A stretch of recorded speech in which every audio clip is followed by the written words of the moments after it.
Hey guys, welcome to another episode of Brodd Talk. Okay, it's been like 4 months, almost 5 months since the last episode. And I don't want to say I am back because I know that I am definitely not back. And yeah, what can I say? What can I say? Let me just go deep into what I have today. Since the last episode, a lot of things has happened. Chelsea finally ended the season on a high, finishing sixth and almost qualifying for the Europa League. We're only stopped because Manchester United won the FA Cup and then took the Europa League spot. So we had to settle for the Europa Conference League. And if you know me, and a lot of people that I spoke to before the Manchester United versus Manchester City final, I told them that I would really want, if it's not because I did not want Manchester United to win a trophy, I would have preferred we finished um seventh, just seventh. So somebody else takes that Europa League spot and we qualify for Europa Conference League because I wanted us to play in Europe and not just in Europe, like just play in the Europa Conference League, and I am sure we are going to win it so that we become the only team to have won all Europa League, all European trophies rather. So that was my plan. And yeah, it happened. Not that we've won it, but we've qualified for the Europa Conference League. So let's see. I hope the boys will give it their all for the fans. I know a lot of people are not excited about that competition. They want us to get knocked out and instead I will focus on the league. But no, I want us to win that competition. Winning that competition automatically gives you qualification to the Europa League. So we know that we are not fighting for that. We are fighting to win the league. So we are playing well to win the league, and then we are playing well to win the Europa Conference League. If we don't win the league, yeah, we are not thinking next place is so that we qualify at least for Europe. That one is already in the bag between in the Europa Conference League. So yeah, I don't know if that is a sensible logic. Please don't call for me. And some of the things that has happened since the last episode. Enzo Fernandez played through injury and then was out of form and not fit. But a lot of our fan base turned on him as usual. We usually turn on players, even our best players when they are not playing well. Then we find out that he had the injury situation, and then we were angry that why was he playing through injury? He was costing us points, blah blah blah blah blah. Because when he decided to get surgery done, that was when he started playing well when he was out of the team. Coincidental? I don't know. But then part of our fan base started shouting again that he had the surgery done because he wanted to be fit for the Copa America. That he prioritized Argentina over Chelsea. I don't know about those allegations, but then whatever, you can't please everybody because if he had gotten the surgery done after the season, they would have said, "Oh, why did you wait for us not to qualify for Europe? Or why did you ruin our season before you decided to get surgery?" If you had gotten that surgery in January, they would have said, "Wait, in the thick of things, why are you getting the surgery done? Why do you not play through it? We have players that have played through injury, blah blah blah blah blah." So you can never please everybody. After that, Mauricio Pochettino left Chelsea at the end of the season. Um, some people say it was sacked, some say it was a mutual agreement. I don't know, but what I know is that he's no longer in Chelsea. Then we were linked with a lot of players, uh, not players, managers and coaches. We finally settled for Maresca, Enzo Maresca, former Leicester City coach, and he's now Chelsea coach. There was a long period of time where he did not meet with the media, and we were asking, "Where is Enzo? Where is Enzo? Where is Maresca? Where is Maresca?" But finally, last week, he spoke with Chelsea's team, the media team, and now we know where Maresca is. He's in Cuba with the players. The players are back from their holidays, and preseason is in full swing. Preseason training. We have like some addition to the team. We have Kellyman. I'm trying to remember his first name because I know his first name is also like the first name of one of the players we sold. Hutchinson. Uh, why his name? Oh no, oh no, oh no! This shouldn't be happening. This shouldn't be happening. Well, we signed Karen Dewsbury Hall. Yeah, after selling Lewis Hall. Uh, yeah, okay. It's so funny. We also signed. Okay, why my brain had just gone blank. I find that I am trying to desperately search for this thing in my notes, exactly where I wrote this down, and all of a sudden, every information that I had in my head just went blank. And we brought in a couple of players, Mark Gui from Barcelona, Barcelona, Baf, Baf, Barcelona, Barcelona, Barca. Um, Maggie, which other player have we signed? Uh, just the whole from Leicester, Maggie from Barcelona, Kellyman from Aston Villa. These are just some of the players. I think we've signed 4 or 5 players already. Okay, so I finally have the list. So Omari Kellyman is the name of the first name Omari from.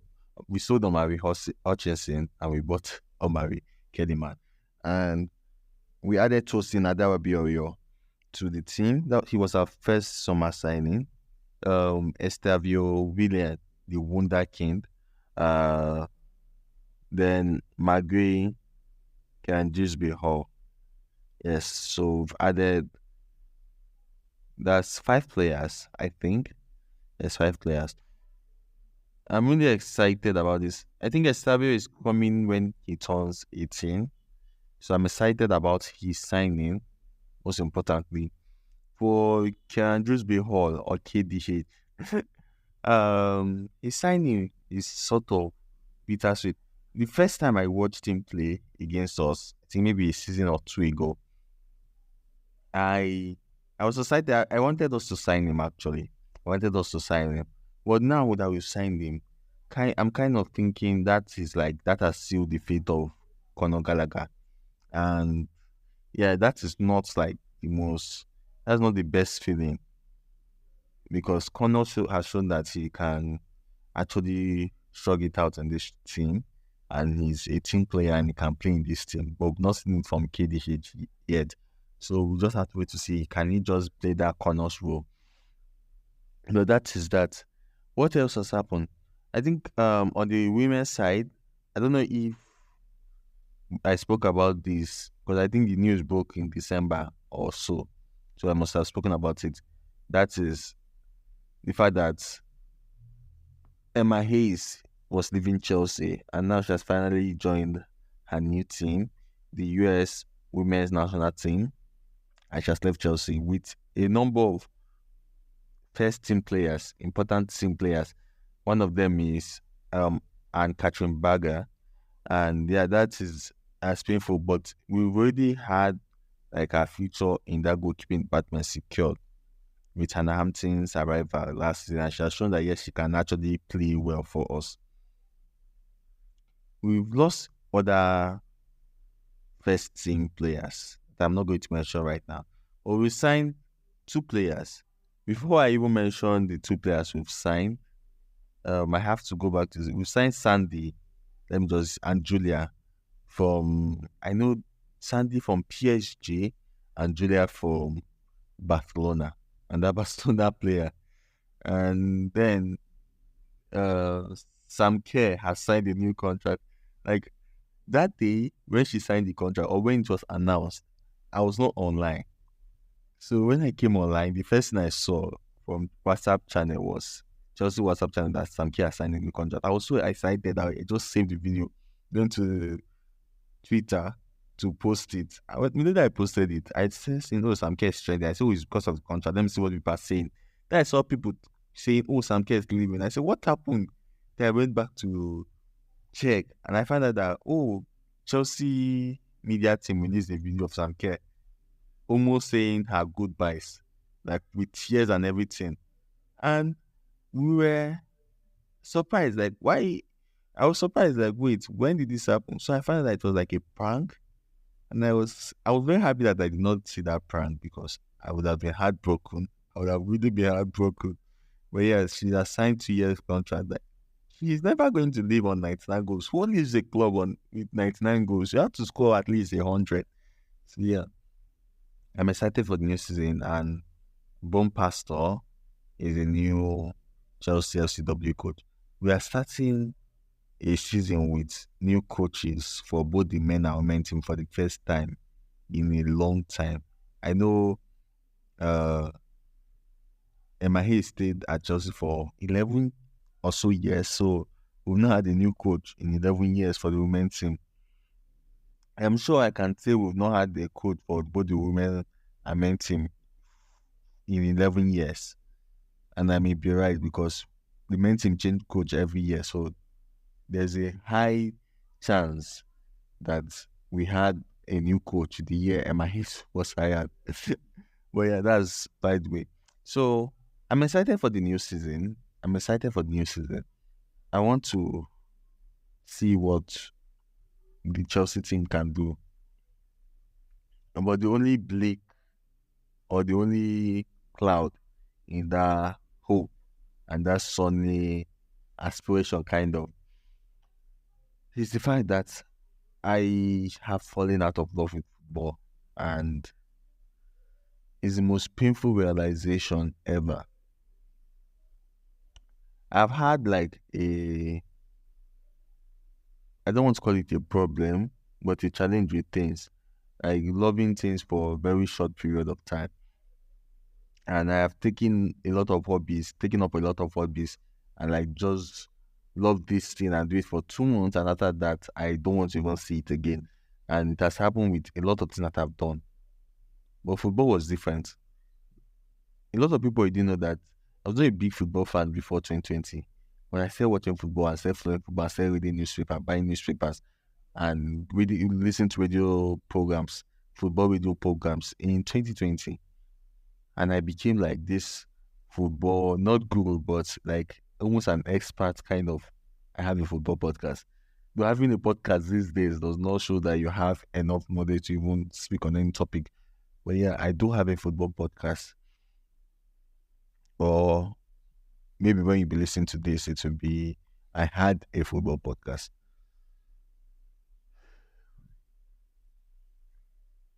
Because for the past 4 years, I have loved football. But I noticed last season, my enthusiasm and love for football felt like going draining, kind of. I could not watch full 90 minutes game. In the Euros, I watched only one game, the first game, and I watched just 45 minutes of it. I can't just sit and watch football. Football conversations are draining. Like usually I banter with peace and everybody. Barcelona is broke, blah blah blah. But then those conversations are just draining. Like I don't want to have them.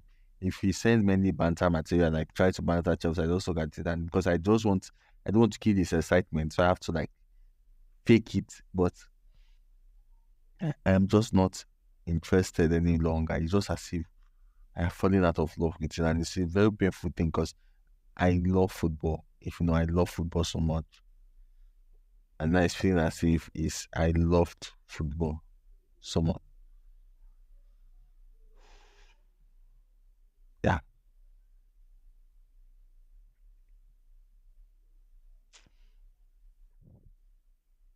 I'm not crying, obviously. Why will I cry?